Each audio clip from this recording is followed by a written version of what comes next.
And it's almost 10 p.m. here in India, which is nearly bedtime for a lot of people. How have you been sleeping off late? I ask because a good night's sleep is very, very important. I cannot stress that enough. You see, your sleep cycle is one of the many circadian rhythms. What's that? Circadian rhythm. 24-hour cycles that are integral to our body's functioning. A little change in these cycles and our body's master clock is out of whack. Why should you care? Because of the serious implications like Alzheimer's. It can be triggered by poor sleep. Alzheimer's is one of the most common forms of dementia. It affects your body, your memory, your thinking, your ability to comprehend, calculate, learn, respond, judge. Alzheimer's basically makes you forget, lose track of time. It's scary to say the least. Poor sleep, like I mentioned, can cause Alzheimer's. Now, first things first, what do I mean by poor sleep? I mean not getting a full night's uninterrupted sleep. Full nights and uninterrupted, two things.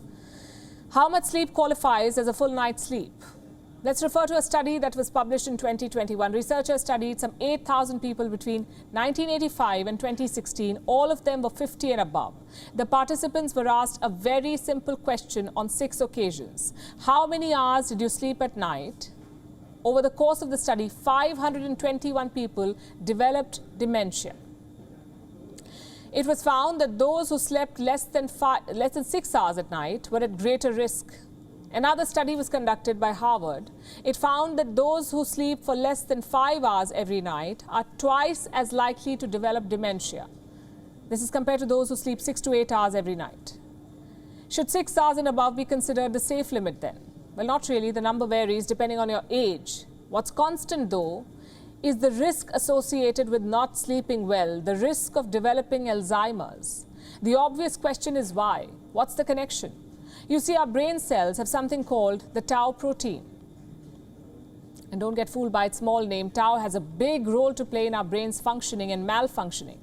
A person suffering from Alzheimer's has abnormally high levels of tau protein. You know who else does? Someone who's not slept well.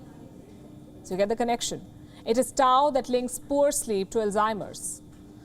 Even one night of poor sleep can increase the level of tau protein in your brains. I'll tell you about another study. Researchers studied 15 men. It's a small sample size. They were around 22 years old. All of them said they slept 7 to 9 hours every night. The participants were then put through 2 sets of sleep cycles. They got 2 nights of proper sleep, followed by 1 night of not so proper sleep. The researcher found that the tau protein increased by an average of 17% following just 1 night of poor sleep. You see, for the longest time, poor sleep and Alzheimer's was a chicken and egg question. Scientists could not say for sure at least, which one was the cause and what was the effect. But that has changed now. Here's a Harvard blog. It announces in bold that inadequate sleep in midlife may lead to dementia. What's midlife? Around 50. What are the reasons for poor sleep in midlife? The shift work, insomnia, caretaking, deadlines, anxiety, all sorts of things. These are obviously the most common reasons. What they do is increase one's risk of dementia 25 years into the future. What does this tell you? That nothing is worth losing sleep over. Not even for one night, not even for the most important project at work, or a good movie or an award-winning TV series. Nothing, and I repeat, nothing is worth risking Alzheimer's. This disease already affects millions of people every year. Some 24 million people worldwide have Alzheimer's. And like I said, Alzheimer's falls under the umbrella term dementia, which happens to be the 7th leading cause of death. But guess what? It can be prevented in some cases. So sleep well. WION is now available in your country. Download the app now and get all the news on the move.